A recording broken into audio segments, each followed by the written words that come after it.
On January 26th, a Canadian businessman with big dreams of making it rich in the Dominican Republic was approaching the Punta Cana airport. He was on his way home to Toronto for his 40th birthday party. He came through the airport terminal, checked in for his flight, and then was arrested. Only 3 days after his story was told on the Fifth Estate, Antonio Carbone was detained on charges of conspiracy to murder and attempted murder. He is accused of plotting to kill a local businessman by blowing up his car.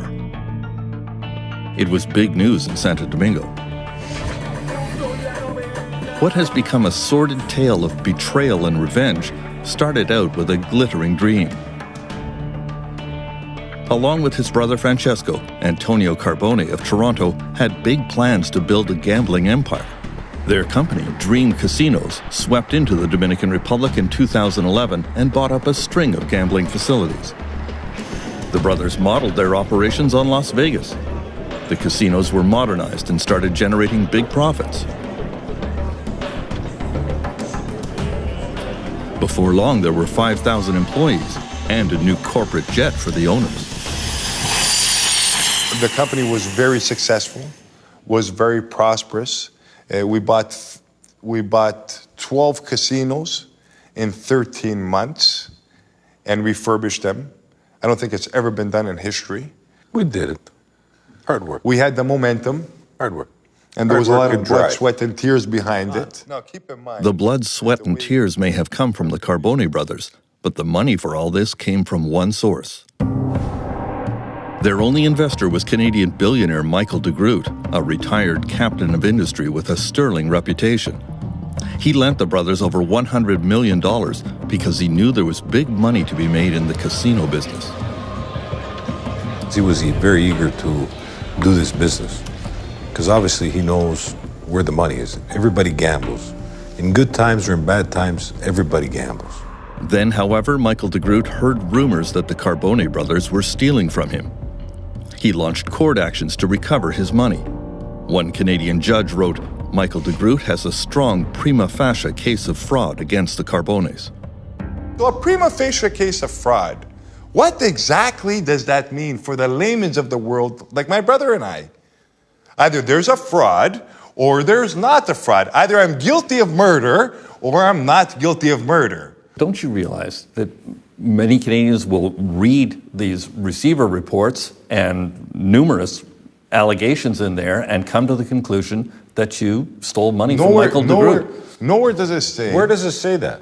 In that report? That I stole any money. Where does it say that in the report? And I challenge anybody to provide proof of any monies that I've stole or any assets that I have not disclosed worldwide that I have not earned.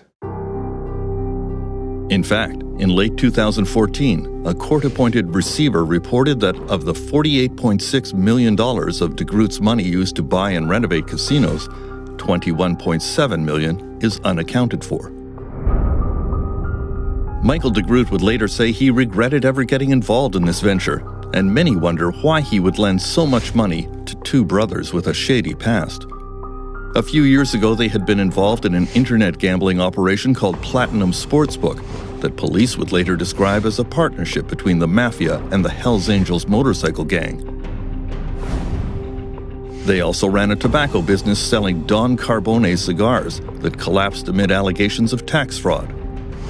They had also been charged with possession of unregistered handguns, which they tried to explain away by claiming that they had received death threats. I opened the envelope, there's a letter inside, it says, there's 5 bullets here, another 5 to go in you and your brother's head. Okay, so your reaction to this was to buy guns? They were an insurance to protect ourselves and our family.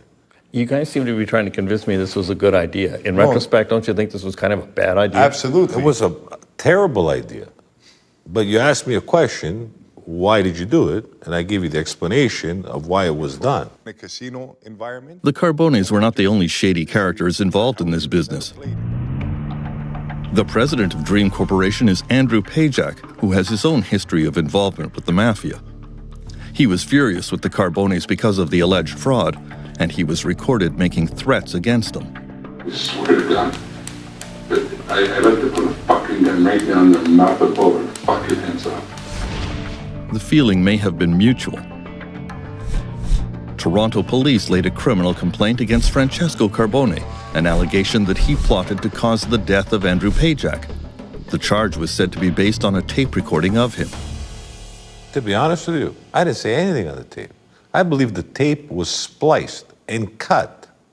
And that's what the police got. Because of when I got charged to all the appearances in court, there was no disclosure. Zero. Of anything. So was there really a tape? I don't even know if there was a tape. Did you ever say anything that could be taken as a threat against the life of Andrew Pajak? Absolutely not. Turns out there is a tape recording of Francesco Carbone apparently plotting to murder Andrew Pajak, a tape we obtained after our interview with the Carbone brothers. Am I gonna be able to do fuckhead soon? So very. Like how soon? 2 weeks. The tape was made by a criminal named Sasha Visser, who here seems to be trying to sell his services as a hitman. What do I have to make paycheck look like? Like just a shooting or just like a... It doesn't make any difference. After I do what I have to do, bro, they can stop, they can ask me whatever. I got no dispute with them. What, can we whack him in the Dominican? You can't kill him in the Dominican. It's worse, bro. Why? It's worse, bro. Because it'll fucking hit every fucking paper. And just because of all the... Fuck, you kidding me, bro? You're fucking destroyed. No, but it'll be this time if you think about it. Fucking here, it's a regular fucking building, big fucking deal. Over there, it's the president of Dream Corporation. So it's a big deal over there. Fucking sure, bro. Come on. You know that. In the end, because the police had no other witnesses, the case against Francesco Carbone fell apart. The charges against him have been withdrawn, and he is suing Toronto police for wrongful arrest. Even as their empire was crumbling, the brothers saw themselves as tough customers who refused to be crushed. I believe in fighting for what's mine. And I, you know, if this experience has taught me anything, I can tell you that it's taught me this. What doesn't kill you makes you stronger. When we left the brothers a few weeks ago, they were desperately fighting to get back control of their empire. The casinos were being taken away from them one at a time as police arrived with guns drawn to carry out search and seizure operations. They were losing their source of income. Many of their former company executives were turning against them. The brothers see themselves as victims of a massive conspiracy in which even the police and justice system have been turned against them. We are sitting together today, a year and a half after the conspiracy against us started. We will regain control of our corporation, if it means the death of me.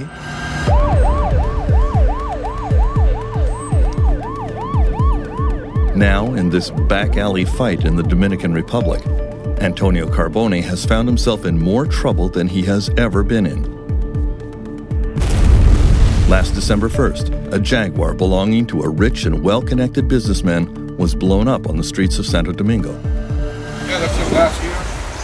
Fernando Baez, the chief operating officer of Dream Casinos, says he was the target. That is what is left from my car.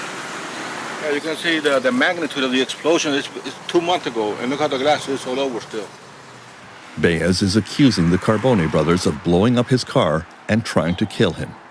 I'm not gonna let this band of thieves, directed by Antonio Carbone, kill me or do any damage to my family, because justice is gonna take care of them here.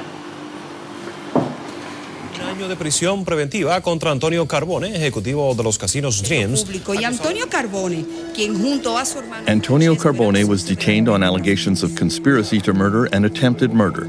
He denies the charges. He thought that he was on the road to untold riches. Instead, he was heading straight into a local prison. Carbone está acusado de intento de homicidios contra Fernando Baez Guerrero. Fernando Baez showed up at the courthouse to confront Antonio as he was being taken to jail. I just told him, welcome to hell, because the Dominican jails are hell, and that's where he belongs, in hell.